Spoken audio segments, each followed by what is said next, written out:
भोपाल विंध्य की वादियों में बसा हुआ एक खूबसूरत शहर, जिसकी फ़िज़ा में आज भी हिंदुस्तान की मिलीजुली तहज़ीब की खुशबू है। कहा जाता है कि भोपाल का नाम कालांतर में भोजपाल था और इसे आज से करीब 1000 साल पहले प्रसिद्ध परमार शासक राजा भोज ने बसाया था। राजा भोज ने ही भोजपुर का प्राचीन शिव मंदिर और भोपाल का मशहूर ताल बनवाया। भोजपाल को भोपाल बनाया दोस्त मोहम्मद ने। दोस्त मोहम्मद एक अफ़गान योद्धा था जो तिराह से हिंदुस्तान आया और जिसने अपनी हिम्मत और समझबूझ से एक नई रियासत की नींव रखी। भोपाल की दास्तान शुरू होती है गिन्नौर के किले से। गिन्नौर का किला भोपाल से लगभग 60 किलोमीटर दूर देलाबाड़ी के घने जंगलों में स्थित है। विंध्य के घने जंगल अपने दामन में अनेक रहस्यों को छुपाए हुए हैं। उन्हीं में से एक है गिन्नौर का किला। इस किले के बारे में बहुत सी किंवदंतियां हैं। कहा जाता है कि इस किले में अकूत धन गड़ा हुआ है और बहुत से दुस्साहसी लोग इसकी तलाश में यहां आते हैं, परंतु आज तक किसी को कुछ हाथ नहीं लगा।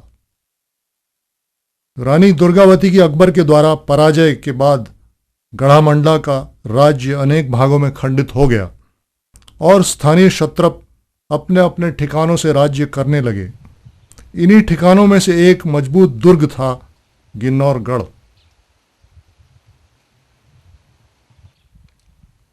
गिन्नौर तक पहुंचने के लिए घने जंगलों में गुजरने वाला यह रास्ता पार करना आवश्यक है। रास्ते में आता है यह मंदिर, किसी गुमनाम कलाकार की श्रद्धा का प्रतीक। गिन्नौर का रानी महल सैकड़ों साल से कुदरत की मार सहने के बावजूद जो आज भी अपने खोए हुए वैभव के अवशेष लिए हुए खामोश खड़ा है, मानो बेहतर दिनों की बाट जो रहा हो।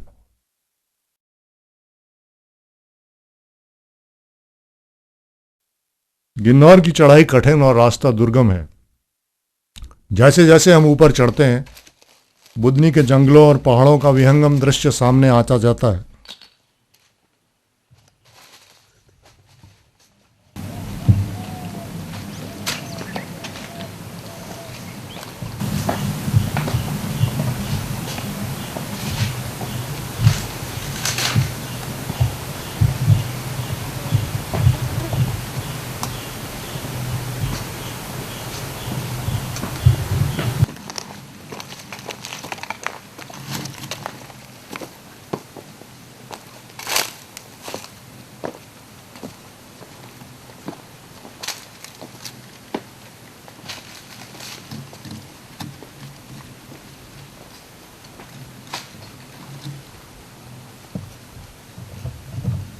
गिन्नौर का राजा महल, कभी यहीं से सारे क्षेत्र की हुकूमत संचालित होती थी।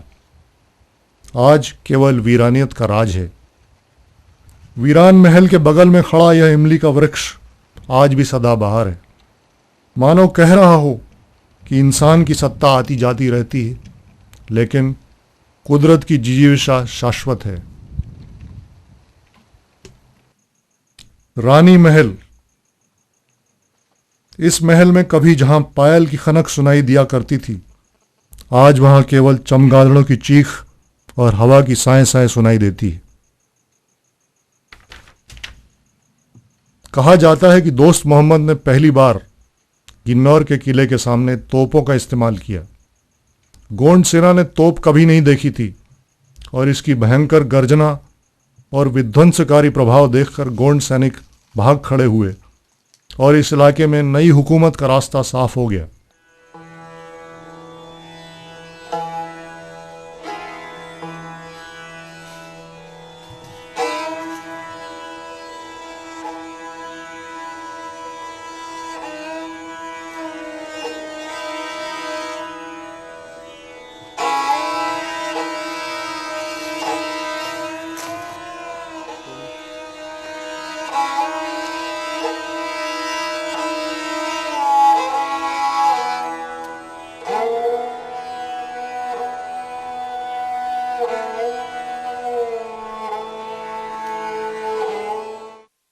आज किन्नौर का यह किला गोंडवाना के गौरवशाली अतीत का साक्षी बनकर खड़ा हुआ है। बकौल शायर, कल तक ये मुल्क जिनके जेर नगी था, उनका मुकम्मल आशियां यहीं कहीं था। दोस्त मोहम्मद ने इस्लाम नगर को अपनी पहली राजधानी बनाया। पूर्व में इस जगह को जगदीशपुर कहा जाता था और यह गोंड सत्ता का केंद्र था, परंतु स्थानीय सामंतों को पराजित कर यहीं पर दोस्त मोहम्मद ने अपनी हुकूमत स्थापित की। अफगानिस्तान और रोहिलखंड से अपने समर्थकों को बुलवाकर दोस्त मोहम्मद ने अपनी सत्ता को मजबूत किया और यहीं पर अपनी पहली गढ़ी बनवाई। धीरे धीरे बैरेसिया से लेकर भोपाल और आसपास के क्षेत्र पर दोस्त मोहम्मद का शासन स्थापित हो गया। इस महल का नाम है चमन महल। यह खूबसूरत इमारत बुंदेलखंडी, राजस्थानी और मुगल शैलियों का एक सुंदर मिश्रण है। इसके फव्वारे और झरने कश्मीर के शालीमार बाग की याद दिलाते हैं।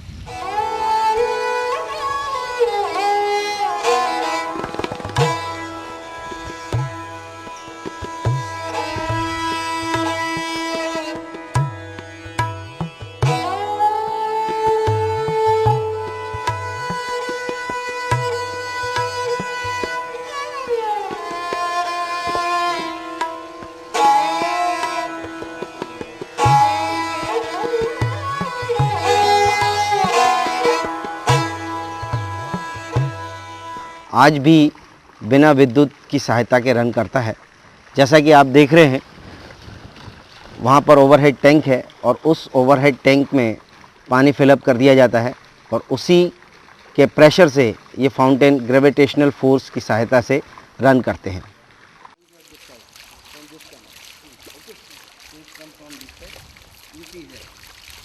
इन झरनों पर बहते पानी की कलकल सुनकर ऐसा लगता है कि हम हरी घास पर बैठे हुए कौसार के दामन से निकली किसी पहाड़ी नदी का कल निनाद सुन रहे हों।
यह है दोस्त मोहम्मद का मकबरा, जहां वह अपनी बेगम फतेह बीबी के साथ चिर निद्रा में लीन है।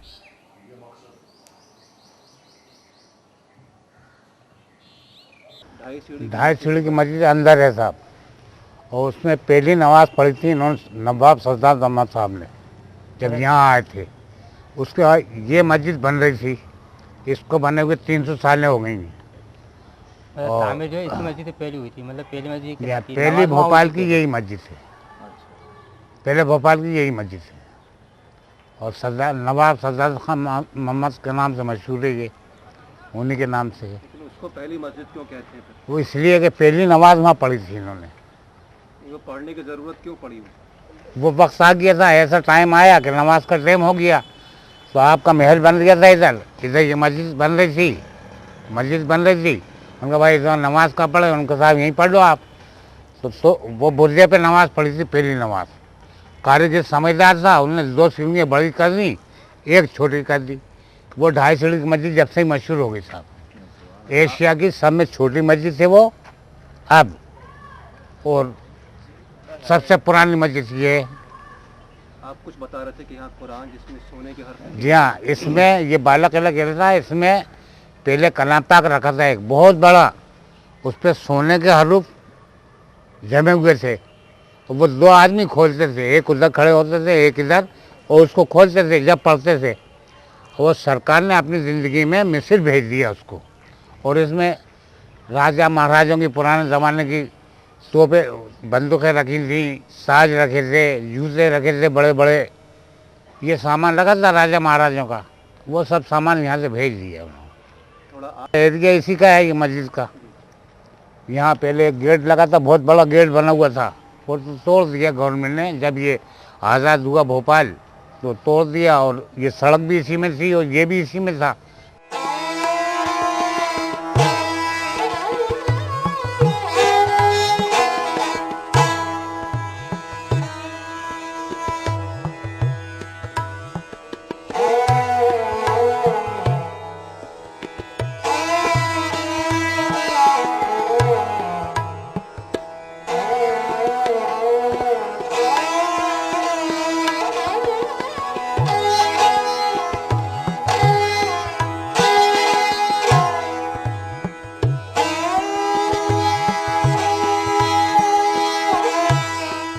जहां मस्जिद 2.5 सीढ़ी शायद दुनिया की सबसे छोटी मस्जिद है, वहीं ताजुल मसाजिद विश्व की बड़ी मस्जिदों में शुमार होती है।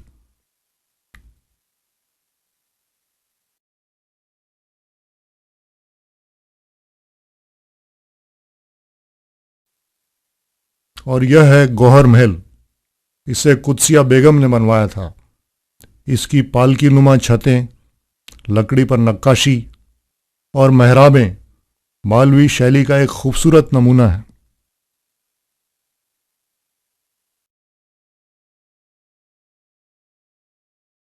सूफिया मस्जिद शायद भोपाल की सबसे खूबसूरत मस्जिद है। यह मस्जिद आर्ट डेको स्टाइल में बनी हुई है। यह स्टाइल 1920 के दशक में अमेरिका और यूरोप में खासा लोकप्रिय हुआ, लेकिन इस स्टाइल में कोई मस्जिद कहीं बनी हो ऐसा सुनने में नहीं आता। बेशक इस स्टाइल में बनी यह हिंदुस्तान की एकमात्र मस्जिद है। इसी मस्जिद के अहाते में भोपाल के आखिरी नवाब हमीदुल्लाह खां का मकबरा है।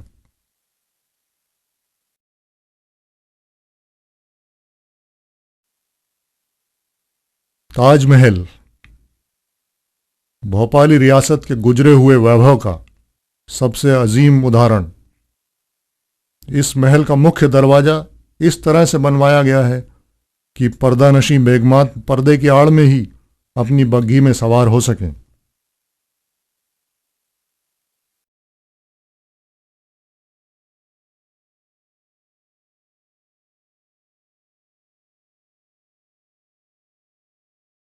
भोपाल की अपनी एक शनाख्त है, जैसे ज़ुबान है भोपाल की, आपको मिल जाएगी यार कहाँ जारिया है, ये बहुत कॉमन है, फिल्मों में भी आया है।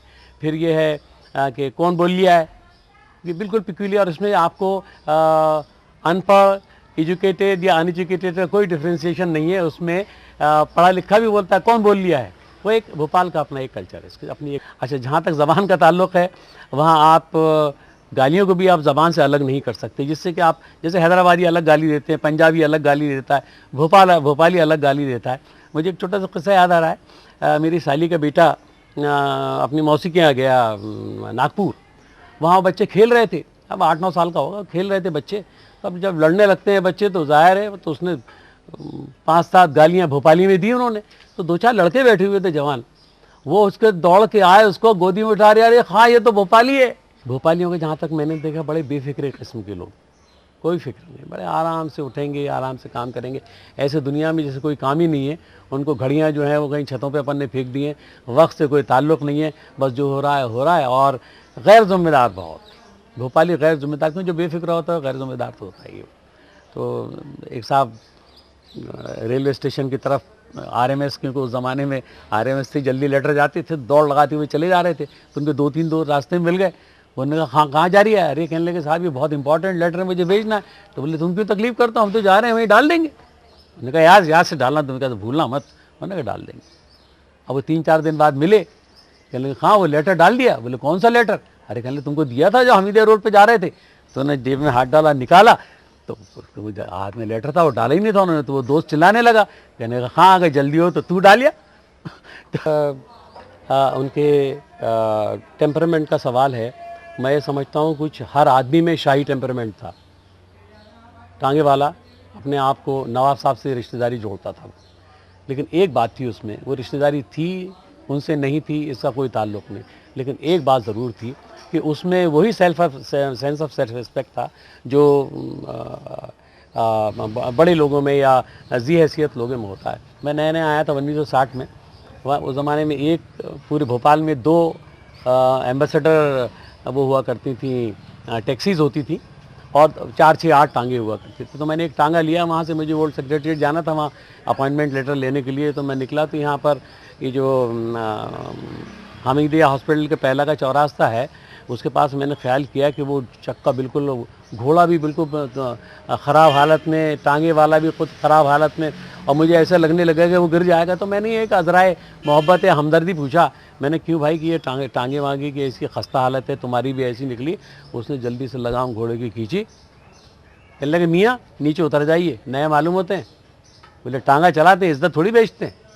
मैंने कहा नहीं भाई, मैंने तो मोहब्बत के नाते पर, कहने जो है। मैंने कहा तो इतना स्टेशन से यहाँ तक आया, कुछ तो पैसे ले लो। कहने का और जलील करोगे, इतना तो कह चुके। और वो टांगा लेके चलता बना। चौक बाजार भोपाल का हृदय स्थल है। यहाँ हिंदू और मुसलमान जामा मस्जिद और जैन मंदिर के साये में साथ साथ रहते और काम करते हैं। इस इलाके में कभी कोई दंगा फसाद नहीं हुआ।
भोपाल की आत्मा 2 जगह है, कमला पाक का बांध और जामा मस्जिद। यही भोपाल की आत्मा है।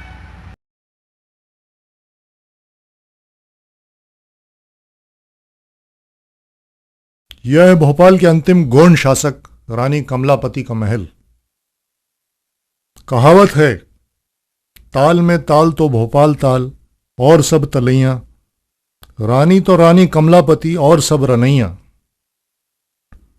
कहते हैं कि गिन्नौर की पराजय और अपने पुत्र के अपहरण और हत्या के बाद रानी इस महल के तल घर में चली गईं और फिर कभी जीवित दिखलाई नहीं दी।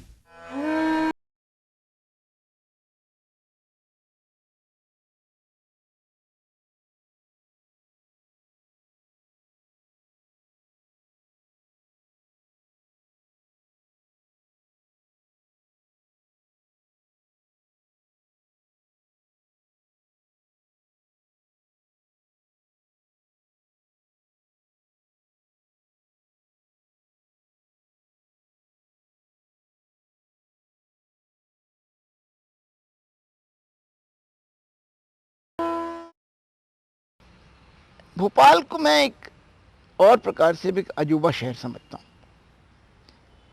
भोपाल एक मुस्लिम रियासत की राजधानी थी, पर भोपाल की विरासत ये रही है कि यहाँ के नवाब साहब ने हिंदू और मुस्लिम के बीच में कभी अंतर देखा नहीं और काफ़ी सौहार्द रहा है भोपाल में। सन 92 में ज़रूर दिसंबर में बाबरी मस्जिद तोड़ने के बाद इसमें अंतर आया, ये हम अंधे होंगे अगर जो इस बात को हम देख ना पाएं, परंतु उसमें भी एक प्रकार से सबक हमको मिला है। सबक ये है कि जहाँ जहाँ लोग साथ बसे हैं वहाँ दंगे नहीं हुए, जहाँ अलग हो गए हैं वहाँ दंगे हुए हैं। मैं दो मिसाल आपको देता हूँ। चौक है जहाँ जामा मस्जिद है, वहाँ हिंदुओं और मुसलमानों के घर और दुकानें साथ साथ लगे हुए हैं, वहाँ कोई दंगा नहीं हुआ, क्योंकि अगर जो मुसलमान हिंदू के घर को जलाता तो मुस्लिम के घर भी जलते, या हिंदू मुसलमान के घर को जलाता तो उनके घर भी जलते। जामा मस्जिद एक बहुत पवित्र स्थान है मुसलमानों के लिए, इबादत गाह है उनकी, उसकी दुकानें जितनी हैं वो सब हिंदू दुकानदार हैं। तो दुकानों को अगर जो कुछ नुकसान पहुंचाया जाए तो मस्जिद को पहुंचता है, मस्जिद को पहुंचाया जाए तो दुकानों को पहुंचता है। इसलिए आपको आज भी नज़ारा मिलेगा कि मोहन सिंघल जो हिंदू महासभा के हैं और इमाम साहब जामा मस्जिद के दोनों, वो जो पीपल का पेड़ है जामा मस्जिद के गेट के बाहर, वहाँ बैठ के साथ चाय पीते हैं। यहाँ इन्होंने अलग अलग अपनी बसाहट कर दी, जिसको अंग्रेज़ी में घेटो कहते हैं, वहाँ पे दंगे बरकरार हुए हैं। इससे मैं इसलिए कहता हूँ कि इससे एक सबक हम सीखे हैं। सबक ये है, अगर जो आप दंगे रोकना चाहते हैं तो बसाहट ऐसी कीजिए कि हिंदू मुसलमान ईसाई सिख सब एक ही इलाके में बसें। मैं समझता हूँ कि आगे चल के भोपाल बहुत तरक्की याफ्ता शहर रहेगा। आबो हवा अच्छी है यहाँ पे, मौसम ऐसा है कि 7 हफ्ते गर्मी पड़ती है और उसमें भी शब मालवा यानी शाम को फिर भी ठंडा हो जाता है। इस शहर के अंदर खुली ज़मीन में बहुत से जंगल लगे हुए हैं, जो नहीं लगे थे वहाँ लगाए गए हैं जानबूझ के, उसकी वजह से भी हरियाली बढ़ी है। तो मैं समझता हूँ कि शहर में आगे चल के तरक्की ही होगी। तालाब और उसके आसपास के जंगल, किस शहर में ये हमें नसीब होगा कि 30,000 एकड़ जंगल शहर के अंदर और उसके आसपास हों। दूसरा, भोपाल की पूरी पुरानी संस्कृति और तहजीब, जो अदब है भोपाल का। और तीसरा, भोपाल की शेर व शायरी, कविता और एक खुलूस यहाँ के लोगों का एक दूसरे से बात करने में।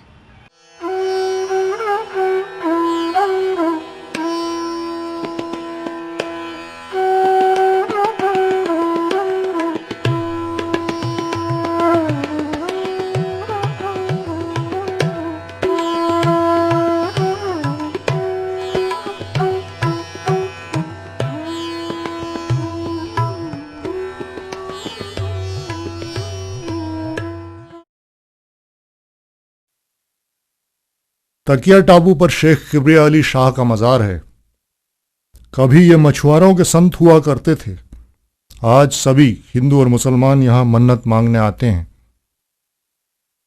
राजा भोज का बनवाया यह भोपाल ताल, मालवा की ये सरजमी, विंध्य के जंगल, सब की अपनी अपनी रंगत है जो इस शहर की फिजाओं में रची बसी है।